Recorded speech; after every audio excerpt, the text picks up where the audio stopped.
Hi,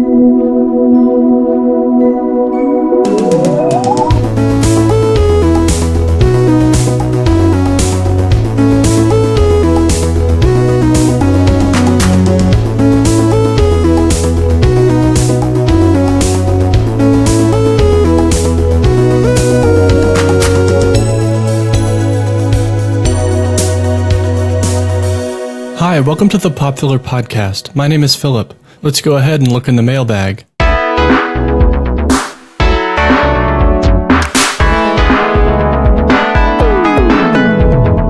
Vicky N says, there are so many shows that I want to watch, but I just can't find the time. How do you maximize your viewing time to fit in everything you want to? Hi Vicky, the short answer is that I don't see all the things that I want to see. And these days there are so many ways that we take in media, and if I'm not consuming, I'm probably thinking about how to fit in more time for consuming. Sometimes you have to get creative when fitting media consumption into your life. Here's a personal example. There's a fall festival coming up near where I live, and I'm thinking about going and entering myself into the hot dog eating contest. I figure I can use that time to catch up on some streaming shows by loading them up on my phone and watching them while I eat.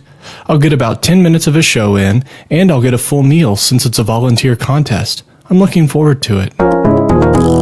Okay, next it's time for dieting quietly.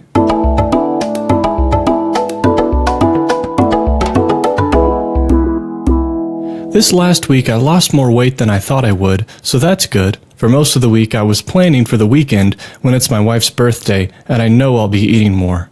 I usually use special occasions as an excuse to relax my own diet, knowing I'll be eating 1 or 2 meals out, or maybe having some additional rich foods, or snacks, or desserts, like cakes, cookies, pies, donuts, or ice cream, whether that's in a sundae, a banana split, a milkshake, or a small cup or cone. So for next week, my main goal is to maintain my weight. Now it's time for What Would You Do? Let's say that it's just snowed. There's a thick coating of soft but crisp powder outside, and you have some time to kill.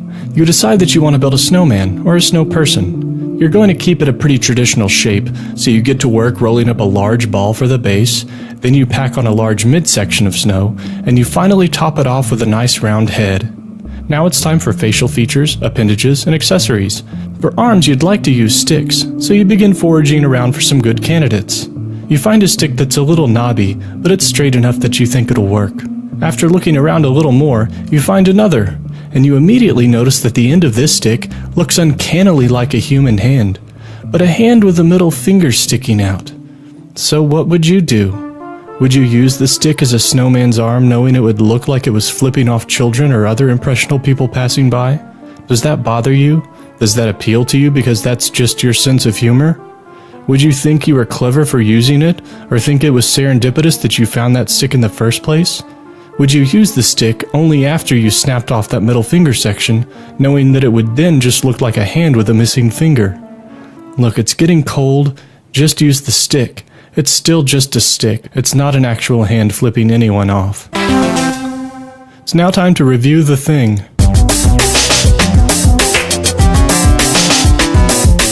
Our home is full of things, and I would imagine yours is too. I'd like to spend a little time reviewing every item we own, and this week I'm going to focus on reviewing a pencil sharpener. So to start, I should mention that this pencil sharpener actually looks like a miniature red kerosene lamp. It seems to be made mostly of metal and plastic, and they did a good job making it look like an old kerosene lamp. It even has a little wire that holds in the small clear globe and provides a little handle on top. In order to sharpen a pencil, you put it in the base and then turn it.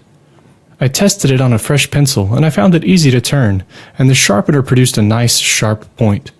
The first time I used it to sharpen a pencil, though, I momentarily thought that the shavings might go up into the globe to be collected, and I was disappointed when they didn't. They just fall out of the bottom. That's ultimately probably a good thing, because if shavings did collect in the globe, I realized that it would be hard to empty them out. Plus, this way, you don't have to worry about it getting as dirty. So overall, as a pencil sharpener, I think it's good, but it doesn't work like a real kerosene lamp, which is unfortunate. Still, I think it's fun that they made a pencil sharpener that looks like a lamp. I think I'll have to give it a 3. Before we wrap things up, it's time for household tips.